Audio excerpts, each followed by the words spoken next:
देवियों सज्जनों, मैं आपके सम्मुख आत्म परिचय परिच्छेद 181 लेकर उपस्थित हुआ हूँ। इसके अंतर्गत है वंश में एक वीर की कथा का वर्णन है।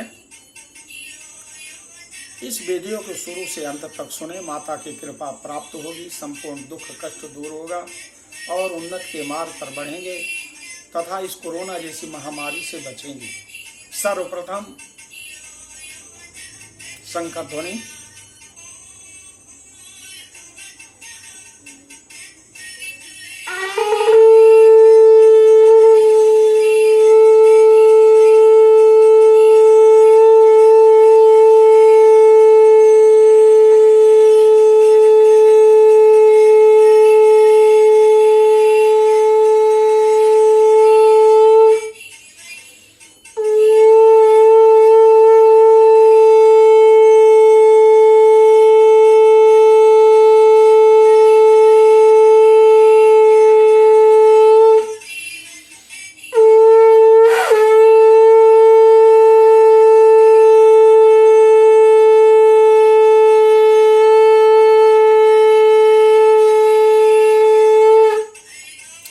बोलो आदि शक्ति माता भगवती की जय।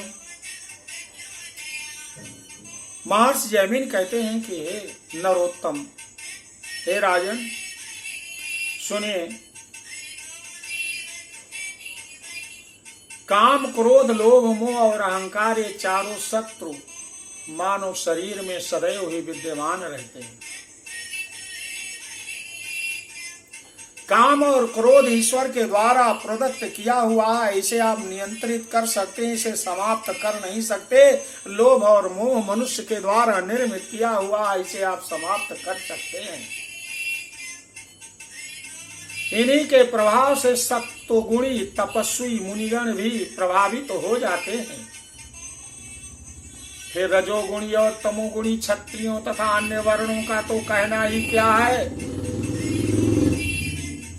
मैं आपको बता रहा हूं, पूर्व काल में है वंशी क्षत्रियों ने क्रोध के कारण, है वंशी क्षत्रियों ने क्रोध के वशीभूत होकर अपनी पुरोहित कुल के भृगुवंशी ब्राह्मणों का संहार कर दिया था। उन पापी हयों ने स्त्रियों और शिशुओं को भी नहीं छोड़ा। अंत में भगवती की कृपा से एक भार्गव ब्राह्मणी की जंघा से एक अत्यंत तेजस्वी बालक की उत्पत्ति हुई। उसके तेज से है वंशी क्षत्रिय दृष्टिविहीन हो गए। पुनः उस बालक की स्तुति करने पर उन्हें नेत्र ज्योति मिली। राजा जन्मेजय ने व्यास जी से है वंशी क्षत्रियों की उत्पत्ति के विषय में पूछते हैं। इस पर व्यास जी ने बताया कि भगवान विष्णु और भगवती लक्ष्मी से उत्पन्न है संज्ञक एक वीर नाम वाले पुत्र से इस वंश की उत्पत्ति हुई है।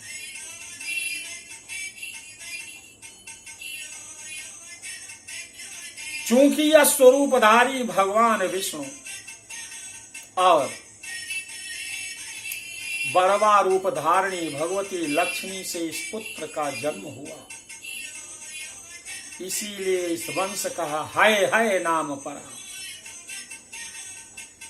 एक वीर ने भगवती के सिद्धि प्रदायक मंत्र से दीक्षित होकर कालकेतु नामक राक्षस का वध किया और उसके द्वारा अपहृत राजा रैभ्य की कन्या एकावली से विवाह किया।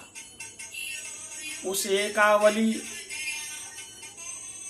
से उन्हें कृतवीर नामक पुत्र की प्राप्ति हुई। कृतवीर का पुत्र कार्तवीर हुआ। इस प्रकार है वंश की वंश वेल बढ़ती गई।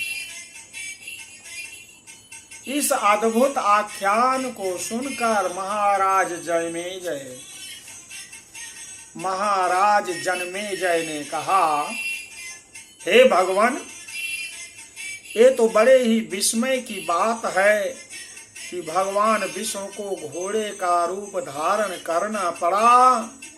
वह पुरुषोत्तम भगवान तो सदा स्वतंत्र रहते हैं, उन्हें ऐसा रूप क्यों धारण करना पड़ा? इस पर जैमिन ने कहा कि गुरुदेव व्यास जी आप बताइए। कहा, हे राजन, इस सारहीन जगत में कभी किसी को सुख नहीं प्राप्त होता। यह कहकर उन्होंने अपना जीवन वृत्त, जन्म, मातृविछोह, तपस्या, पुत्र प्राप्ति, पुनः पुत्र विछोह तथा धृतराष्ट्र, पांडु, विदुर आदि की उत्पत्ति का वर्णन किया। तत्पश्चात व्यास जी ने पांडवों के जन्म, उनकी शिक्षा दीक्षा, विवाह, राजसूय यज्ञ, वनवास की कथा सुनाई। इसके अनंतर व्यास जी ने बताया कि पांडव और द्रौपदी को वनवास में अनेक प्रकार के दुख और अपमान सहने पड़े, जिन्हें देखकर ज्ञानवान होते हुए भी मैं भी मोहित हो गया। इस प्रकार यह मोह ज्ञानियों को भी विक्षुब्ध कर देता है। नारद तथा पर्वत जैसे मुनियों ने इसी मोह के वशीभूत होकर दमयंती नामक एक राजकुमारी की प्राप्ति के लिए एक दूसरे को शाप दे दिया। वस्तुतः माया अत्यंत बलवती है और यह जगत भी माया के गुणों से ही विरचित है। काम, क्रोध, लोभ, मोह, ईर्ष्या, ममता, अहंकार और मद, इन शक्तिशाली विषयों को जीतने में कोई सक्षम नहीं हो सका। भगवती महामाया का चरित्र अत्यंत अद्भुत है। उन्होंने स्थावर जंगम जगत को मोहित कर रखा है। एक बार नारद जी के मन में अहंकार वश यह भ्रांति हो गई कि मैं इंद्रियों, क्रोध, माया को जीत लेने वाला तपस्वी हूं। इस पर भगवान विष्णु ने उन्हें समझाया कि जब मैं ब्रह्मा, शिव और सनक आदि मुनि भी माया पर विजय नहीं प्राप्त कर सके तो तुम्हें ऐसा नहीं सोचना चाहिए। इस पर नारद जी ने माया को देखने की इच्छा प्रकट की। भगवान विष्णु गरुड़ पर बैठा कर उन्हें एक दिव्य रमणीय सरोवर के तट पर ले गए और उनसे उसमें स्नान करने को कहा। उस सरोवर में जैसे ही नारद जी ने डुबकी लगाई, वह एक सुंदर युवती के रूप में परिणत हो गए। सरोवर से निकलने पर उन्हें अपने स्वरूप का ज्ञान भूल चुका था। भगवान विष्णु वहां से अंतर्ध्यान हो चुके थे। इतने में तालध्वज नामक एक राजा उधर आ निकला और सुंदर स्त्री के रूप में नारद जी को देखकर उसने उनसे प्रणय याचना की। नारद जी को अपना ज्ञान तो विस्मृत हो ही चुका था। स्त्री के रूप में उन्हें आश्रय की आवश्यकता भी थी। अतः वह राजा तालध्वज की महारानी बन गए। कालांतर में वह अनेक पुत्रों की माता भी बन गए। उनके अनेक पौत्र भी हुए। इस प्रकार वह माया विमोहित हो अपने परिवार में अत्यंत आसक्त हो गए। उनका दिव्य ज्ञान विस्मृत हो गया। एक बार किसी दूसरे देश के राजा ने तालध्वज के राज्य पर आक्रमण कर दिया। भयानक संग्राम में राजा तालध्वज के सभी पुत्र और पौत्र मार दिए गए। स्त्री रूपधारी नारद जी ने रणभूमि में जाकर अपने पुत्र पौत्रों को मृत देखा तो विलाप करने लगे। इतने में वृद्ध ब्राह्मण रूपधारी भगवान विष्णु ने वहां आकर उनको जगत की नश्वरता समझाते हुए सरोवर में स्नान कर मृत पुत्र पौत्रों को तिलांजलि देने के लिए कहा। तब जैसे ही स्त्री रूपधारी नारद जी उस सरोवर के जल में डुबकी लगाई तो वह अपने वास्तविक रूप नारद बन गए, नारद के रूप में आ गए। भगवान विष्णु तट पर उनकी वीणा और मृगचर्म लिए खड़े थे। नारद जी को पुनः अपने स्वरूप की स्मृति हो आई तो वह विस्मय में पड़ गए।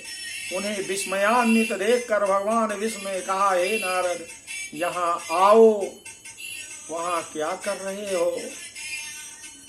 इधर राजा तालध्वज अपनी स्त्री को सरोवर से वापस न आया देखकर विलाप करने लगे। तब भगवान विष्णु तथा नारद ने उन्हें प्रबोधित किया। उनकी ज्ञान चर्चा से राजा तालध्वज के मन में वैराग्य उत्पन्न हो। इसके बाद भगवान विष्णु ने नारद जी से कहा, हे राजन, देखो ये सारा खेल महामाया जनित है और महामाया की ही आराधना करो, इसी से शांति मिलेगी। इस आख्यान को सुनाकर व्यास जी ने राजा जन्मेजय को कहा, हे राजन, जो माया स्थावर जंगम रूप समस्त जगत को अपने वश में किए हुए है, वह माया भी सदा संविद रूप परम तत्व में स्थित रहती है। वह उसी के अधीन रहती हुई तथा उसी से प्रेरित होकर जीवों में सदा मोह का संचार करती है। अतः विशिष्ट माया स्वरूपा भगवती जगदम्बा का ध्यान, पूजन, वंदन तथा जप करना चाहिए। उन्हें छोड़कर अन्य कोई भी देवता उस माया को दूर करने में समर्थ नहीं है। उनकी प्रसन्नता के लिए जो मनुष्य संपूर्ण पुराणों के सार स्वरूप वेद तुल्य इस महादेवी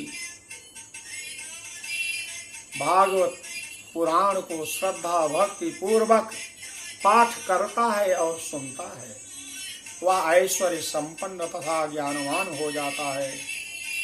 इस प्रकार देवी के महात्म्य श्रीमद् देवी भागवत के 6 स्कंध की ये कथा पूर्ण होती है। देवियों सज्जनों, मैंने यह कथा आपको सुनाई, शेष कथा आगे बताऊंगा। आपसे निवेदन है, मेरे इस वीडियो को शुरू से अंत तक देखें, माता भगवती की कृपा प्राप्त करें और माता भगवती माया मोह से अलग कर, विघ्न व्यवधानों से दूर कर, महामारी से दूर कर उन्नत के मार्ग पर ले जाएंगी और खुशहाली और प्रसन्नता आपके परिवार में दिलाएंगी। बोलो आदि शक्ति माता भगवती की जय।